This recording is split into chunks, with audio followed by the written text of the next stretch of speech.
12 তারিখে এক আদিবাসী মহিলা ক্লাস 10-এ মাধ্যমিক পরীক্ষা দেয়। সেই মহিলার উপর আরিফ মিয়া বলে এক কমিউনিটি, মুসলিম কমিউনিটির যুবক তাকে ধর্ষণ করে। তারই প্রতিবাদে আমরা আজকে বাবনগোলা থানা ঘেরাও কর্মসূচি আমরা আদিবাসী সেঙ্গেল উপজেলার পক্ষ থেকে আমরা সামিল হয়েছি। যে ধর্ষক আরিফ আনসারি তাকে ফাঁসি দিতে হবে এবং যে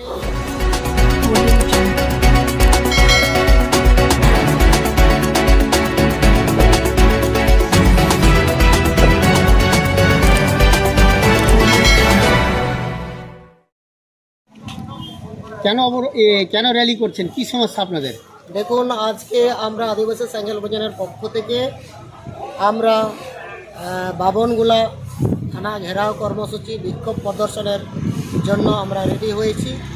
কারণ আপনারা অবগত আছেন যে গত 12 তারিখে এক আদিবাসী মহিলা ক্লাস 10-এ মাধ্যমিক পরীক্ষা দেয়। সেই মহিলার উপর আরিফ মিয়া বলে এক কমিউনিটি, মুসলিম কমিউনিটির যুবক তাকে ধর্ষণ করে। তারই প্রতিবাদে আমরা আজকে বাবনগোলা থানা ঘেরাও কর্মসূচি আমরা আদিবাসী সেঙ্গেল উপজেলার পক্ষ থেকে আমরা সামিল হয়েছি।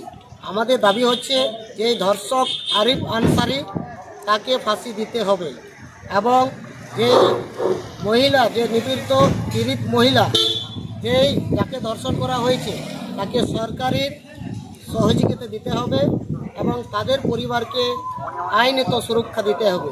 এই সব দাবি নিয়ে আমরা বাবনগোলা থানায় ঘেরাও কর্মসূচি এবং বিক্ষোভ প্রদর্শনের মাধ্যমে আমরা আজকে আদিবাসী সেঙ্গেল অভিযানে আমরা এখানে বাবনগোলা থানায়। আপনার নাম, পরিচয়? আমার নাম মহানাজ দা, আমি আদিবাসী সেঙ্গেল অভিযান উত্তরবঙ্গ জেনারেল প্রেসিডেন্ট, সাথে Jharkhand December West Bengal president. যদি সেটা সরকার কোনোভাবে যদি পদক্ষেপ না নেয় এবং বাবনগোলা পিএস যদি পদক্ষেপ না নেয়, তাহলে আমরা 15 দিনের মধ্যে পুরো পশ্চিমবঙ্গে ব্যাপী প্রতিটি থানাও ঘেরাও কর্মসূচি চলবে। সেটার মধ্যেও যদি স্টেপ না নেয় রাজ্য সরকার, এবং তার সাথে সাথে বর্ধমানে সেখানে এক নাবালিকাকে গ্যাং রেপ করা হয়েছে গতকালকে, সেটা নিয়েও আমরা প্রতিবাদ জানাচ্ছি। এই দুটো প্রতিবাদ নিয়ে আমরা আজকে সম্মুখীন হয়েছি। যদি সেটার নিয়ে রাজ্য সরকার এবং প্রশাসন যদি সঠিক পদক্ষেপ না নেয়, তাহলে আগামী দিনে আমরা পশ্চিমবঙ্গের বন্ধ আমরা ডাকতে বাধ্য থাকি।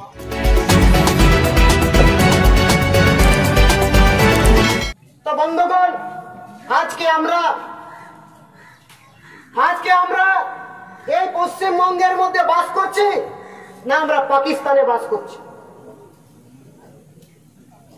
আমরা পশ্চিমবঙ্গে বাস করছি না পাকিস্তানে বাস করছি? আমরা কোনো কিছুই বুঝতে পারছি না।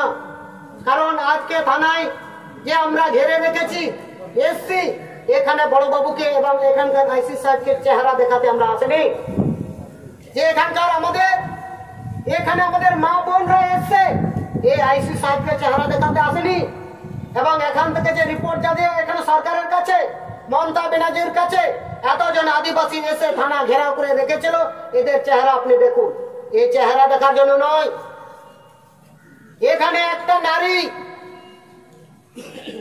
একটা মহিলার আত্মমর্যাদা বাঁচার জন্য আমরা এখানে এসেছি। কারণ গত 12 তারিখে এক আদিবাসী ছাত্রী 19 বছরের সেই আরিফ মিয়া নামে এক যুবক তাকে ধর্ষণ করেছে। সুযোগ পেলে বোধহয় তাকে মার্ডারও করতেন। আমরা অনেক কিছু দেখছি, অনেক জায়গাতে দেখেছি তথ্য লুটপাটের জন্য চেষ্টা করে। আপনারা দেখেছেন আজিকল থেকে শুরু করে বিভিন্ন জায়গায় যেখানে ধর্ষণ করে খুন হয়েছে, মার্ডার হয়েছে, সেখানে তথ্য লুটপাট করা হয়েছে। আজ পর্যন্ত সেখানে আজিকলের ঘটনা, আজ পর্যন্ত যারা দোষীরা শুধু একজনকে অ্যারেস্ট করেছে। সেখানে একজনকে অ্যারেস্ট করেছে এবং একজনের কাজ হতে পারে না, সেটা হতে পারে না। আমরা অনেক জায়গাতে এরকম দেখেছি, সবসময় তথ্য লুটপাটের চিন্তা ভাবনা নেই। স্যাম টু স্যাম এই বাবনগোলা জিপিতে, বাবনগোলা ব্লকে এই তরুণীকে ধর্ষণ করে মার্ডার করার প্ল্যানও বোধহয় ছিল। কারণ যেভাবে আমার কাছে রিপোর্ট এসছে তার মুখ হাত বাঁধানো হয়েছিল, তার মানেটা কি? তাকেও মার্ডার করার প্ল্যান ছিল। উনি যদি চিল্লাতে না পারতেন তাহলে রেপ করে মার্ডার করা হতো, সেখানেও তথ্য লুটপাট হতো। তো এখানকার আমার নেতা এবং এখানকার প্রশাসন একটু ঠিক আছে বলেন দেন দিয়া তাকে অ্যারেস্ট করা হয়েছে, তার জন্য প্রশাসনকে আমরা ধন্যবাদ জানাই। কিন্তু এইভাবে তো আরো অন্য জায়গাতে দেখেছি, আমরা অনেক জায়গাতে এখানে ওইভাবে দেখেছি। কারণ এখানে আদিবাসী সাঙ্গেল অভিযান আর এতটুকু মানুষ এসছে আমাদের নারীকে তাদের মান সম্মান ফেরার জন্য, তারাও যাতে ভারতবর্ষে নিজের ইজ্জত নিয়ে মান সম্মান নিয়ে বেঁচে থাকুক। এখানে শুধু আদিবাসী বলে কথা নয়, এখান থেকে নন আদিবাসীও হতে পারে। অনেক কেউ বলতে পারে সেই আদিবাসী আছে বলেই এরা আন্দোলন করছে, নন ট্রাইবেল থাকলে পরে আন্দোলন করে না। আমরা সব জায়গাতে আন্দোলন করেছি, সব ক্ষেত্রে আন্দোলন করেছি, বরঞ্চ আদিবাসীদেরকে ভোট ব্যাংক হিসাবে ব্যবহার করে। নাহলে আজ পর্যন্ত অনেক রানিং দলের সরকারের লোক আছে, টিএমসির লোক আছে, বিজেপিও লোক আছে, ট্রাইবেল সেখানেও আছে, আজ পর্যন্ত এই আদিবাসী বঞ্চিত আদিবাসীদের জন্য তারা আন্দোলনের সম্মুখীন হচ্ছে না। কেন আন্দোলন করছেন না? একটা আদিবাসী নারী ধর্ষণ হলো মানে পুরো সমাজের আদিবাসী নারীর ধর্ষণ হয়েছে, ইজ্জত লুটপাট হলো, মান সম্মান লুটপাট হলো, মান সম্মান লুটপাট হলো। এই মান সম্মান লুটপাটের বিরুদ্ধে আমরা আদিবাসী সাঙ্গেল অভিযান ঝাড়খণ্ড দিশম পার্টি আমরা সম্মুখীন হয়েছি। আমাদের সিধু মুর্মুর নেতৃত্বে, তিলকা মুর্মুর নেতৃত্বে, বিরসা মুন্ডার নেতৃত্বে ব্রিটিশ এই ভারতবর্ষ 200 সাল শাসন করেছিলেন, 200 বছর শাসন করেছিলেন। এবং এখানকার আদিবাসী মূলবাসীদের নারীদের উপর অন্যায় অত্যাচার, খুন, সন্ত্রাস, ধর্ষণ, বিভিন্ন রকম অন্যায় অত্যাচারের বিরুদ্ধে তারা ব্রিটিশদের মুখে সামনে সামনে হয়েছিলেন। এবং তখন সেই আন্দোলনে প্রায় 50,000 আদিবাসী শহীদ হয়েছিলেন, 50,000 আদিবাসী শহীদ হয়েছিলেন ব্রিটিশদেরকে তাড়ানোর জন্য। এই ভারতবর্ষের মধ্যে যদি সবচেয়ে বেশি ব্রিটিশদেরকে তাড়ানোর যদি রক্ত দিয়ে থাকে সেটা হচ্ছে আদিবাসীরা, এই তারা রক্ত দিয়েছে বলে আজকে আমরা ভারতবর্ষে শান্তিভাবে বসবাস করতে পারি। কিন্তু অন্যান্য সমাজের লোক ঠিকঠাকই আছে, কিন্তু আদিবাসীদের উপরে বেশিরভাগই জোর জুলুম, পলিটিক্যাল জোর জুলুম, সামাজিক জোর জুলুম এবং নারীদের উপর জোর জুলুম। কেন হবে এটা? কেন হবে? অথচ এখান থেকে আবার সুপ্রিম কোর্ট বলছে যে এই ভারতবর্ষের প্রথম নাগরিক হচ্ছে আদিবাসীরা। প্রথম নাগরিক যদি আদিবাসী থাকে তাহলে তাদেরই তো অগ্রাধিকার প্রথম হওয়া উচিত, তারাই তো সুরক্ষা পাওয়া উচিত আগে। আমাদের লজ্জা লাগছে এখানে পশ্চিমবঙ্গে আমাদের মমতা ব্যানার্জি নারী মুখ্যমন্ত্রী, এই মুখ্যমন্ত্রী আসার পর থেকে নারীদের কোনো সুরক্ষা নেই।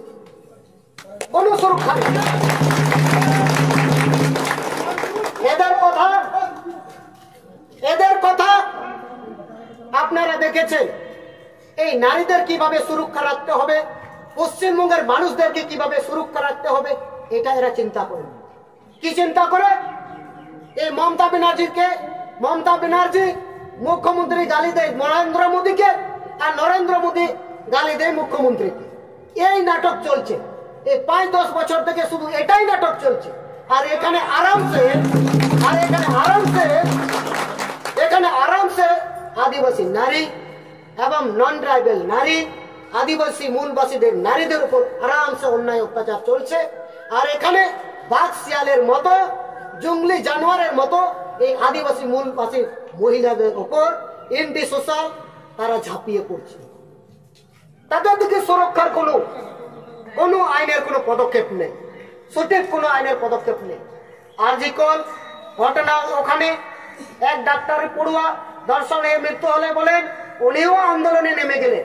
আর এখানে আদিবাসী মহিলাদের আন্দোলন আর ধর্ষণ হচ্ছে, আপনি মশাই আন্দোলন করছেন না কেন? এখানে টিএমসি পার্টি আন্দোলন করছে না কেন? বিজেপি পার্টি আন্দোলন করছে না কেন? সিপিএম পার্টি আন্দোলন করছে না কেন? ও তার মানে কি এখানে ভোট ব্যাংক ইউজ করো? মানে আদিবাসীদেরকে এতই বোকা পেয়ে নিয়েছো যে ভোট ব্যাংক শুধু ভোটের সময় এদেরকে ব্যবহার করো। এদেরকে লজ্জা থাকা উচিত। একটা পলিটিক্যাল ওয়ার্কার, পলিটিক্যাল সোশ্যাল যারা যারা কথা বলে তাদের লজ্জা থাকা উচিত, লজ্জা করা উচিত। আজকে এই ট্রাইবেল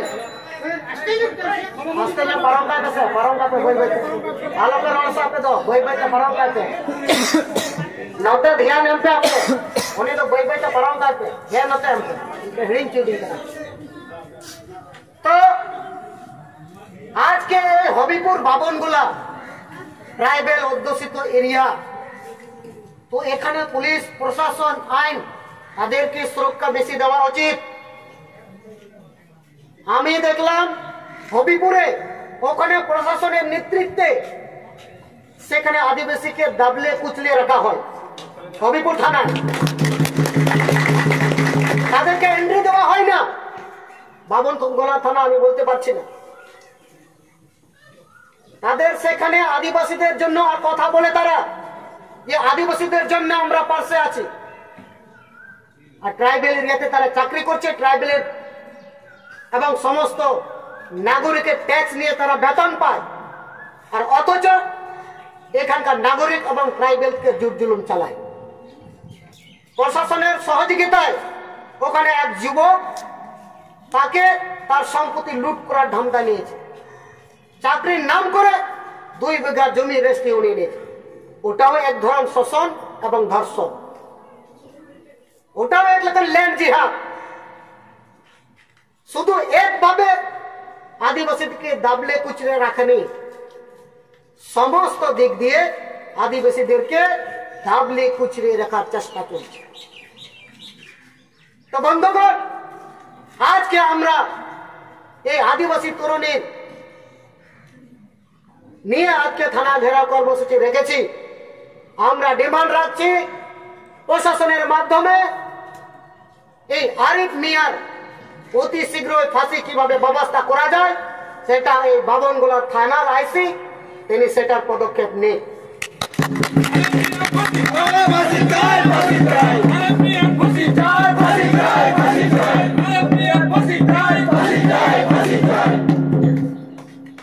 আমরা জানি আরিফ মিয়াকে খবর দেওয়ার পরে পরে তাকে অ্যারেস্ট করা হয়েছে, তার জন্য প্রশাসনকে অনেক ধন্যবাদ। তবে শুধু অ্যারেস্ট করে আনা আর কেসকে হালকা করে পাঠিয়ে দেওয়া এটা চলবে না বন্ধুগণ, এটা চলবে না।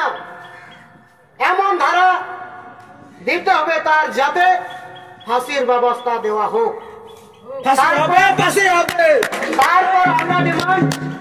তারপর আমরা বুঝতে পারবো যে বাবনগোলা থানার আইসি নিরপেক্ষভাবে তদন্ত করে ফাঁসির ব্যবস্থা করছেন, এটাই আমরা আশা রাখবো। তার সাথে সাথে সেই তরুণী তার ভবিষ্যৎ নষ্ট হলো, তার ভবিষ্যতের জন্য সরকারের পক্ষ থেকে তার সিকিউরিটি সেটা আইসি সাহেব আমরা দাবি রাখছি আইসি সাহেবের কাছে। সে কিভাবে তার সিকিউরিটি লাইফ গ্যারান্টির সিকিউরিটি দিতে পারবেন, উচ্চ কর্তৃপক্ষের কাছে কিভাবে বার্তা দিবেন সেটার জন্য আমরা দাবি রাখছি। দিতে হবে। তার সাথে সেই পরিবারের আত্মরক্ষা মর্যাদার জন্য ট্রাইবেলদের জন্য সেপারেট আইন ST/SC প্রিভেনশন অ্যাট্রসিটি অ্যাক্ট 1989 মোতাবেকে তাদেরকে সুরক্ষা নিশ্চিত করতে হবে। এইসব দাবি নিয়ে আজকে বাবনগোলা থানায় ঘেরাও কর্মসূচি আমরা উপস্থিত হয়েছি। তার সাথে সাথে বাবনগোলা ব্লক এবং PS এরিয়াতে সমস্ত আদিবাসী মূলবাসী মহিলা এবং নারীদের উপর প্রশাসনের পক্ষ কাছে আমাদের বিশেষ বার্তা এবং দাবি থাকছে যাতে নেক্সটে এরকম অন্যায় অত্যাচার রেপ ধর্ষণ না হয় সেটাও বামনগোলা থানার আইসিকে নিশ্চিত করতে হবে। নইলে আগামী দিনে যদি আইন মোতাবেক যদি এটা নিশ্চিত না করতে পারেন, আপনারা আন্দোলন দেখেছেন, সাঁওতাল বিদ্রোহ শুনেছেন, বাকি বিদ্রোহ শুনেছেন, আমরা সেই বিদ্রোহর দিকে যাইনি এখনো। আমরা চাই গণতন্ত্রের মাধ্যমে, সাংবিধানিকের মাধ্যমে আমরা আন্দোলন করব। আপনারা যদি সঠিক পদক্ষেপ যদি আপনারা না গ্রহণ করতে পারেন, অবশ্যই সাঁওতাল বিদ্রোহ 1855 সাল আপনারা দেখতে পাবেন।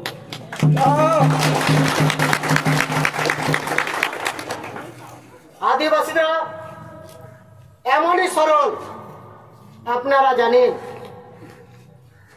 আখাতে এবং চুলাতে যদি কাড়াই রেখা দেওয়া হয়, গরম হতে যত টাইম লাগে না, আবার ফের ঠান্ডা হতে ততই টাইম লাগে। তো আদিবাসীরা আমরা সেম টু সেম সেই জন্য, যদি একবার গরম হয়ে যায় মামা, ঠান্ডা হতে ততই টাইম লাগে। তো আমরা চাই না সেই গরমের দিকে যাই, আমরা নরমে নরমে এসছি।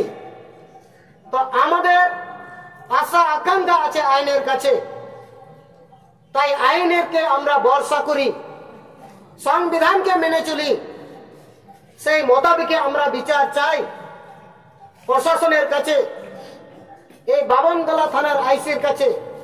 এমন ব্যবস্থা করুন যাতে যে ধর্ষক তাকে যাতে ফাঁসির ব্যবস্থা দেওয়া হবে। যে আইন কি কি আছে, কি কি ধারা আছে, সম্পূর্ণ ধারা আপনি বসিয়ে দেন, এটাই আমাদের গুণ। আমরা নেক্সট এবং পরবর্তীকালে তাকে আমরা ফাঁসিতে ঝুলিয়ে যাতে ঝুলে যায়, সেটাই আমরা দেখতে পাই। এখান থেকে যেটা একটা ইতিহাস যাতে রচিত হোক, যে বামনগোলা আইসি সে একটা পদক্ষেপ নিয়েছিলেন, কোনো এক ক্রিমিনাল ধর্ষক তাকে ফাঁসি দেওয়া হয়েছে। এটাই হচ্ছে আমাদের আশা আদিবাসী সাঙ্গেল অভিযানের পক্ষ থেকে। তো বন্ধুগণ, আমরা আর দীর্ঘায়িত না করে আমরা এই ঘেরাও কর্মসূচি, আমাদের আন্দোলন চলবে, আমাদের প্রতিনিধি যাবে, এবং সঠিক বার্তা যদি আমরা আইসি সাহেবের কাছ থেকে পাই, তাহলে আমরা এই ঘেরাও কর্মসূচি ওখান থেকে এসে প্রত্যাহার করতে বাধ্য থাকবো, নাহলে এইভাবেই আমরা বসে থাকবো। কি বলছেন আপনারা? আমরা এইভাবে বসে থাকবো এবং এই আন্দোলন পুরো পশ্চিমবঙ্গে জুড়ে এই আগুন আবার ছড়িয়ে পড়বে। এই বলে আমার বক্তব্য এখানে সমাপ্ত করলাম। সবাইকে আমার পক্ষ থেকে ফুল জোহার, থ্যাংক ইউ, ধন্যবাদ জানিয়ে এখানে সমাপ্ত করলাম।